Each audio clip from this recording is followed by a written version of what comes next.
علم ہی رہنا، علم کو حاصل کرتے ہی رہنا، اس بنیاد پر ہم کہتے ہیں، ورنہ کوئی دوسرا کسی اور معنی میں لے کر کے کوشش نہ کرے کہ کسی اور وادی میں داخل ہو جائے۔ آخری کالر کو لے لیتے ہیں۔ السلام علیکم ورحمۃ اللہ۔ صاحب کیسے ہیں؟ الحمدللہ۔ میرے بھائی کون ہے؟ میں ملک بدر منیر بول رہا ہوں برمنگھم سے۔ بدر منیر صاحب برمنگھم سے، فرمائیے۔ جی مولانا صاحب، آپ کا پروگرام یقیناً بہت اچھا ہے جی، اور جیسا کہ آپ نے ایک کالر بھائی نے کہا کہ آپ لیٹ شروع کرتے ہیں، اور آپ نے جواب ٹھیک دیا کہ دوسرے چینل پہ بھی پروگرام چل رہا ہوتا ہے، لیکن جو آپ کا جو پروگرام ہوتا ہے میرے خیال میں دوسرے چینل کے بنسبت زمین آسمان کا فرق ہے، اور ٹھوس اور ایک پکا پروگرام ہوتا ہے، یعنی کہ دلائل کے ساتھ، بجائے کہ ایسے دوسرے پروگرام تو وہ چاہے جو کچھ بھی کہتے رہے لیکن اس سے کچھ خاص پتہ نہیں چلتا، جیسا کہ آپ نے پچھلے 5-6 دنوں سے پروگرام پیش کر رہے ہیں جی، اور اس میں کافی یعنی کہ انسان کو معلومات حاصل ہوتی ہے، جیسا کہ انسان کو چاہیے کہ وہ کوئی مسلمان ہے وہ ذہن کھول کر اور جہاں سوئی اٹکی ہوئی ہے وہ سوئی کو ہٹا دے تو اسے جو ہے نا وہ حقائق کا پتہ چل جائے گا۔ جیسا کہ حقیقت یہ ہے کہ مولا علی مشکل کشا شیر خدا کی جو زندگی ہے یہ ایک نبی پاک صلی اللہ علیہ وسلم کے وصال کے بعد ایک کھلی کتاب کی طرح انہوں نے بہت کچھ یعنی کہ ایسے عمل چھوڑے ہیں، اور آپ کی جو آل رسول جتنے امام گزرے ہیں انہوں نے بھی وہی چیز فالو کی ہے۔ تو میرا خیال میں یہ کوئی مسئلہ نہیں ہے کہ یہ شیعہ یہ سنی، کیونکہ نبی پاک صلی اللہ علیہ وسلم کے بعد یہ مسائل جو ہے نا جو بہت شکریہ، بہت عمدہ، بہت عمدہ، اللہ آپ کو جزائے خیر دے، بہت ہی عمدہ۔ معذرت کہ ہم پوری بات اس لیے نہیں سن سکے کہ وقت ہمارے پاس بہت محدود ہے۔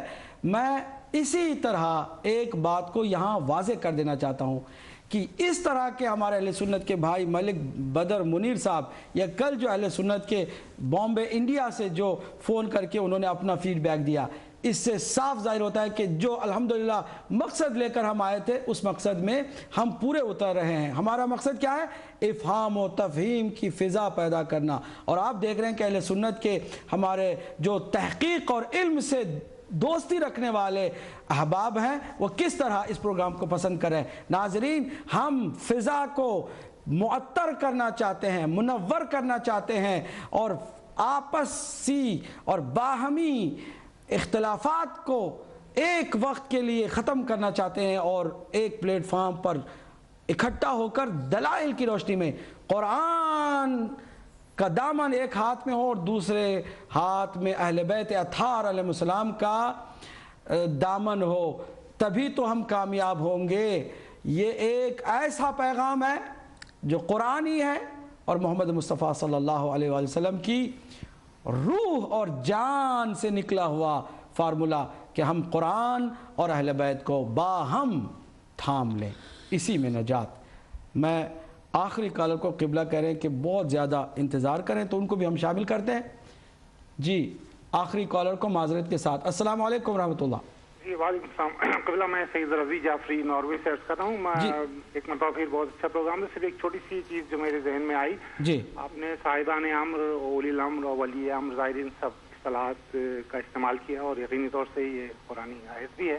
جو تھوڑی سی جو تشنیجی میں نے محسوس کی وہ یہ کہ لفظ امر کی اگر کچھ مزید وضاحت ہو جاتی تو انشاءاللہ بعد میں پروگرام آ رہے ہیں۔ ابھی بعد میں جعفری صاحب ہمارا ایک لمبا پروگرام منصوص من اللہ ہونے پر شروع ہوگا، تو اس میں صاحبان امر کی صحیح وضاحت، امر کا کیا مطلب ہے، قرآن میں امر کہاں کہاں استعمال ہوا اور کن معنوں میں استعمال ہوا، اور صاحبان امر سے کیا مراد ہے، اس کی مزید وضاحت ہوگی۔ ہم نے آج شروع ہی میں عرض کیا تھا کہ یہ جھلکیاں ہیں، اور جھلکیوں سے زیادہ آج ہم کچھ بیان نہیں کریں۔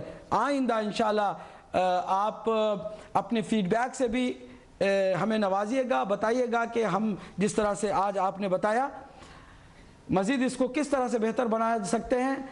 آخری چند لمحات میں آپ تھوڑی سی اپنی گفتگو فرما دیں تاکہ ہم اپنے اس پروگرام کو اختتام تک لے جائیں۔ انشاءاللہ العزیز بہتر صورت میں، اور اس میں تفصیلی جس طرح ہم نے ابتدا میں عرض کیا کہ جو منصوص من اللہ کی ایک ڈسکشن ہے اور بہت ہی مہم ہے کہ جسے ہم قرآن سے اور احادیث سے لے کر اور وہ اصحاب کی اور تابعین کی گفتگو کو شامل کر کے اچھے انداز کے ساتھ، اور کہاں کہاں پہ باتوں کو ٹویسٹ کیا گیا، مروڑا گیا، کہاں پہ عبارت کو جو ٹیکسٹ ہیں بکس کے اسے کانٹ چھانٹ کیا گیا جہاں پہ مطلب تھی، تو انشاءاللہ اس میں ایک مفصل ڈسکشن آنے والی ہے اور بہت انشاءاللہ علمی بھی ہوگی، تحقیقی بھی ہوگی، اور بہترین جو ہے نا وہ ایک تفہیم کی جو فضا ہے وہ پیدا کرنے والی ہوگی۔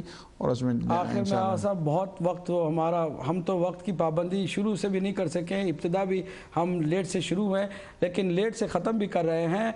کالرز کی بھرمار ہے، ایک کالر بہت تڑپ کے کہہ رہے ہیں کہ ہم ضرور اس میں حصہ لینا چاہتے ہیں۔ آخری کالر کو بھی معذرت کے ساتھ شامل کرتے ہیں۔ آخر در آخر ہو رہا ہے، کیا کریں کہ یہ ہم دل بھی نہیں کرتا ہمیں کہ کسی کو اس پروگرام کے بعد ناراض کریں، ان کو بھی شامل کر لیتے ہیں۔ چلیے، السلام علیکم ورحمۃ اللہ۔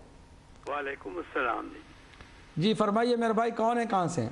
قبلہ میں سید اقبال حسین نقوی کوپن ہیگن ڈنمارک سے عرض کر رہا ہوں۔ جی فرمائیے۔ آپ کی اور قبلہ ڈاکٹر صاحب کی خدمت میں سلام عقیدت۔ وعلیکم السلام ورحمۃ اللہ۔ اور میں معذرت خواہ ہوں کہ آپ کو لیٹ ڈسٹرب کر رہا ہوں، لیکن ایک ضروری پیغام تھا جو میں نے عرض کرنا تھا۔ وہ آپ چیخ کے کہہ رہے ہیں، بڑی دیر سے کہہ رہے ہیں اور ہمیشہ کہہ رہے ہیں کہ اہل سنت والجماعت، ہمارے اہل سنت بھائی جو ہیں، علماء خاص طور پر اہل علم حضرات جو ہیں، وہ کچھ سوال کریں۔ جی اب ان میں سے کوئی سوال تو کرتا نہیں ہے، اور ہمارے پاس اس آپ کی ساری وضاحت کے بعد کوئی سوال رہ نہیں جاتا کہ ہم کیا سوال کریں۔ جی تو اہل سنت والجماعت کوئی بھائی آئے تو کل کوپن ہیگن سے ایک ایوب کاکڑ صاحب نے فون کیا اور کہا جی کہ یہ بہتر ہے کہ آپ اس کو اتحاد البین المسلمین پر اپنی اس تقریر کا سارا زور صرف کرے۔ تو کاکڑ صاحب کی خدمت میں گزارش یہ ہے کہ وہ علامہ شیخ الاسلام صاحب کے بڑے پیروکار ہیں، لاکھوں کروڑیں یہاں سے اکٹھے کر کے ان کو دیتے ہیں۔ یہ بات وہ ان سے کیوں نہیں کہی؟ ان کے پاس ان کا ذاتی ٹیلی فون بھی ہے، اگر نہیں ہے تو ان کو مل سکتا ہے۔ جی تو ان کو یہ بات کیوں نہیں کہی؟ ہمارے علماء دین کو یہ مشورہ دینے کے لیے۔ اور پھر یہ ہے کہ کوپن ہیگن میں ڈنمارک میں 4 شیعہ ادارے ہیں، انہوں نے بذات خود اتحاد البین المسلمین کے لیے کاکڑ صاحب نے کیا کام کیا ہے؟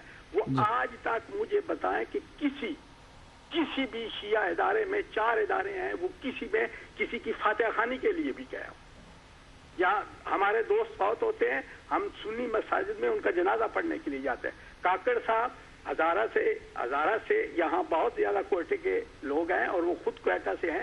کوئٹہ کے لوگ جہاں ان کا ایک علیحدہ ادارہ ہے، ان کی فوتگی ہوتی ہے تو وہاں بھی میں نے ان کو کبھی فاتح خوانی کے لیے نہیں دیکھا۔ اور پوچھا جائے کہ وہ ہمارے علماء دین کو یہ مشورہ دیتے ہیں کہ جی آپ اتحاد البین المسلمین کے لیے ہی تو ہم کام کر رہے ہیں، ہدایت ٹی وی ہے ہی اتحاد البین المسلمین۔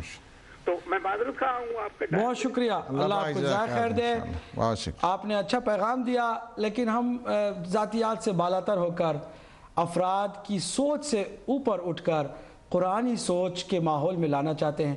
قرآنی سوچ، سنت محمدی صلی اللہ علیہ وسلم کی سوچ، اس فکر اور سوچ کو اپنانے کی دعوت دیتے ہیں تاکہ اس سے نورانی ہو دل بھی، دماغ بھی، بھائی چارہ بھی پیدا ہو، اخوت بھی ہو، اور پھر اتحاد اور اتفاق کی فضا بھی پیدا ہو۔